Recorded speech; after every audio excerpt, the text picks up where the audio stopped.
You never forget the first time you see a dead body. It harrows the mind, terrifies the soul, scars you to your very core. A dead body? No way! This is amazing! Who lay under that curtain? Who had breathed their last breath? Who had shuffled off this mortal coil to meet their maker? It could be anyone. I mean, it could be an escaped lunatic from the asylum. Or an axe-wielding maniac on the run from the cops. It could be... It could be... Mom? Oh no. Please, no. No, you never forget the first time you see a dead body.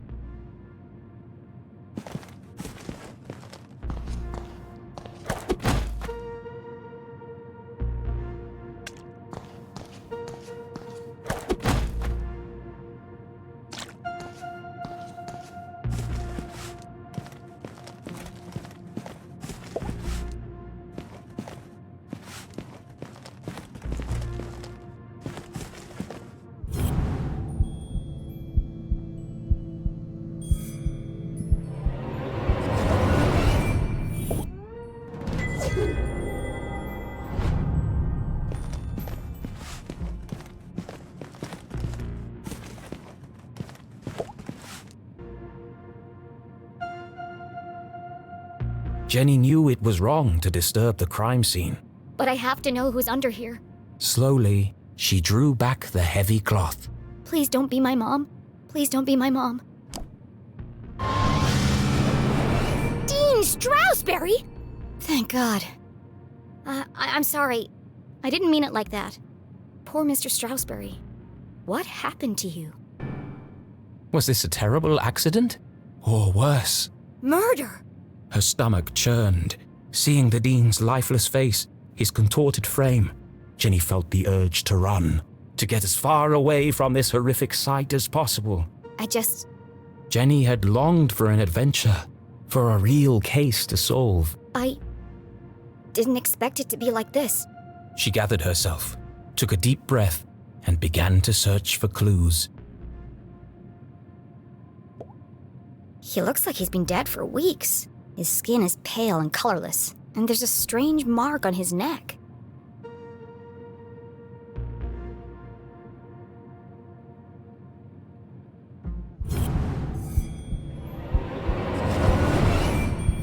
The Dean's hand was clamped shut around a small object. That's strange. Rigor mortis usually takes hours to set in. I'm sorry for what I'm about to do, Mr. Stroudsbury, but this could be a vital clue.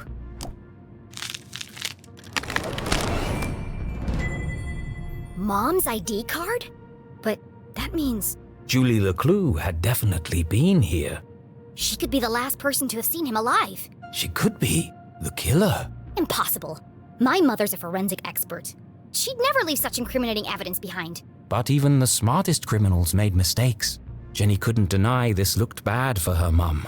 If anyone else sees this, they'll jump to conclusions. They'll think my mom's a murderer. Unless... A peculiar thought crossed Jenny's mind. Unless there's nothing to find. Removing evidence from a crime scene was highly unethical. So is planting evidence to frame an innocent person. She had no proof of that. I have to do something.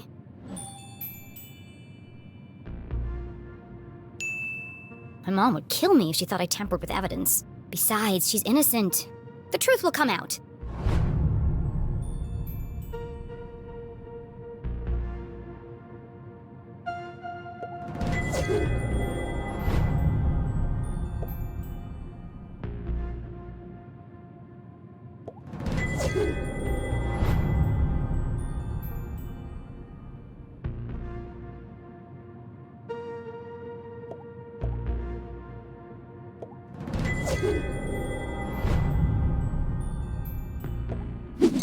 It's smashed, most likely from the fall.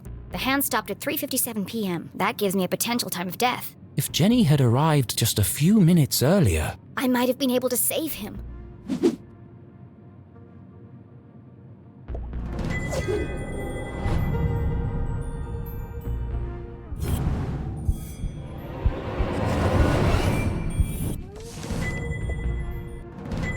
The Dean's planner lay open on today's date.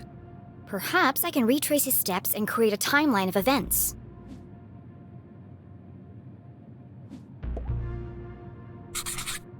Looks like he completed all his chores for the day.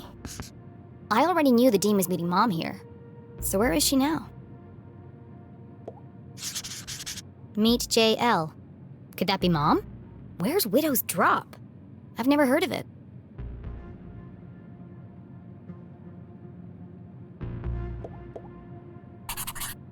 Looks like he canceled his meetings on Friday and rearranged lunch with Keith. Oh, poor Keith. Jenny didn't know how she would break the news to him. But I should be the one to tell him. Gossip spreads like wildfire in Arthurton.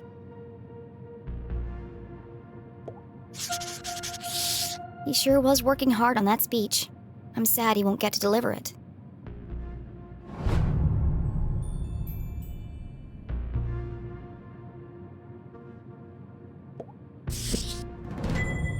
A book about chance. What are the odds this was an accident?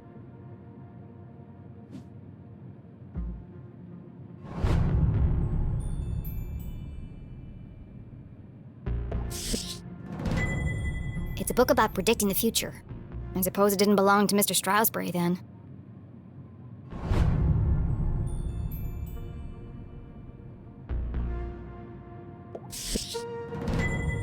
The Hawk and the Weasel and other bedtime stories. It could be important. Then again, it could have just joined the Dean for the ride.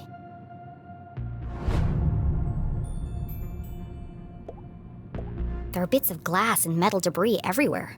He has burn marks on his hand. I think that's all the evidence I'm going to find here.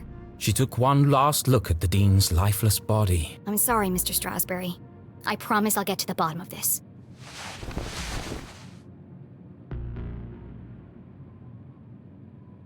Jenny knew she should leave and call the police. But how often did a case like this come along?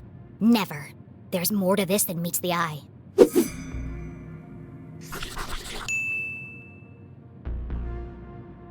Some of this evidence must be connected. So she opened her journal to join the dots. What was the apparent cause of death?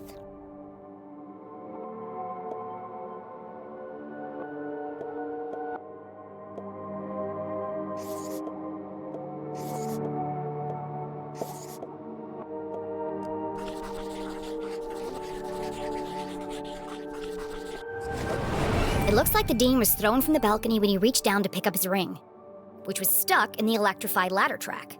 He grabbed the curtain, but it didn't slow him down. He landed on a bed of metal and glass debris.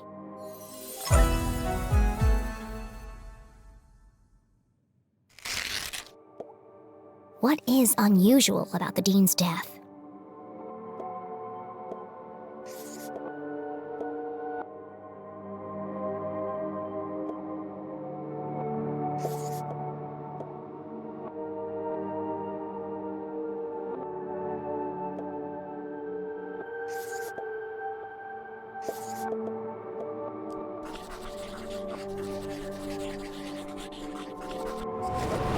Dean has a strange mark on his neck. All the skin around his face is gray and gaunt. I've never seen anything like it before. He's holding my mom's ID card, which makes her the prime suspect. But why would she, or anyone, want to kill Dean Stroudsbury?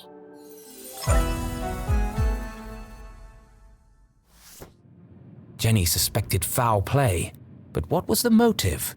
Had she missed something? The watch!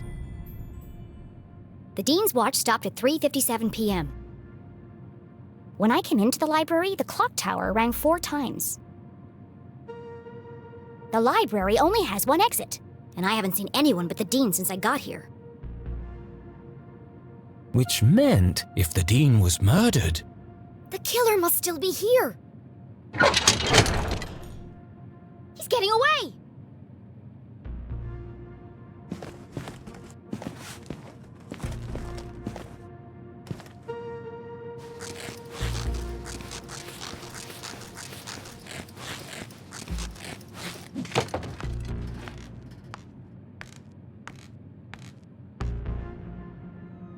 Jenny could hear police sirens in the distance.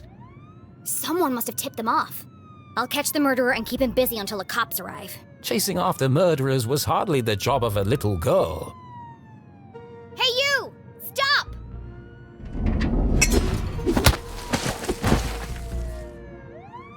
Despite surviving her fall without so much as a broken bone, Jenny couldn't help but feel she had failed. As the sirens grew louder, she knew it would only be a matter of time before the sheriff arrived, and then she'd have to explain why she hadn't called for help. But the worst feeling of all was that she had let the killer escape. As she drifted slowly into unconsciousness, Jenny heard a familiar voice, concerned, gentle, soothing. Jenny? Oh, Jenny, what have you done? Mom? Freeze! You're under arrest!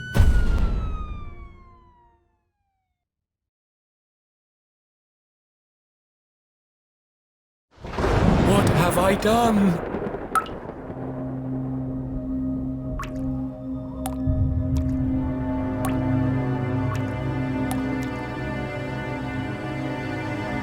I killed him!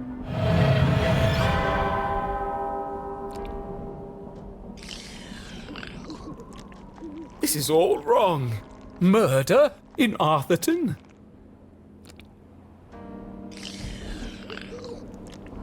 This is not an appropriate story for Jenny LeClue. Poor Dean Stroudsbury. What was I thinking? I've gone too far.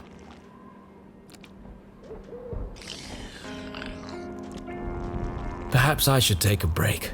Come on, Rufus. Let's go for a walk. Clear our heads and work off some of this jam.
Why were you there?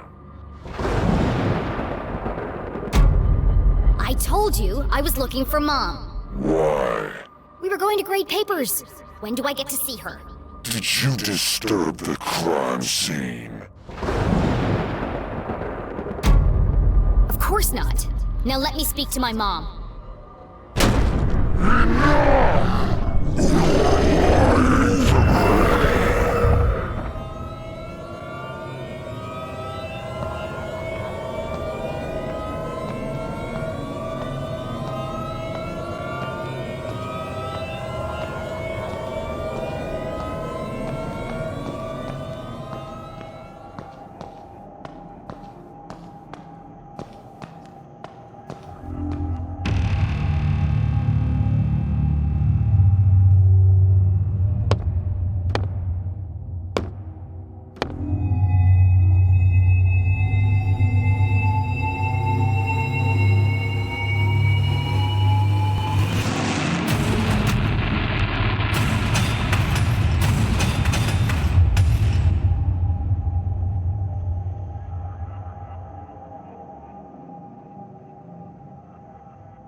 Please, look at me.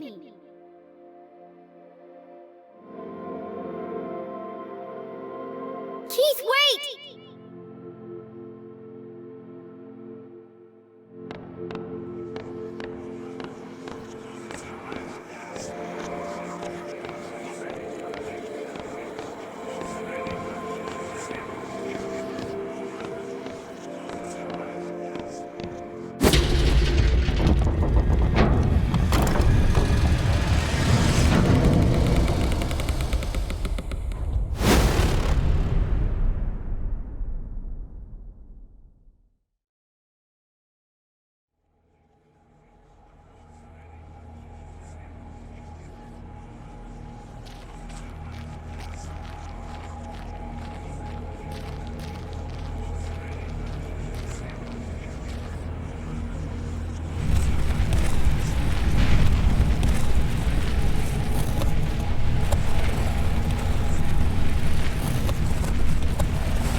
What a horrible nightmare!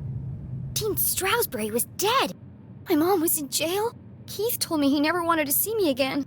And worst of all, I was surrounded by an evil army of giant teddy bears.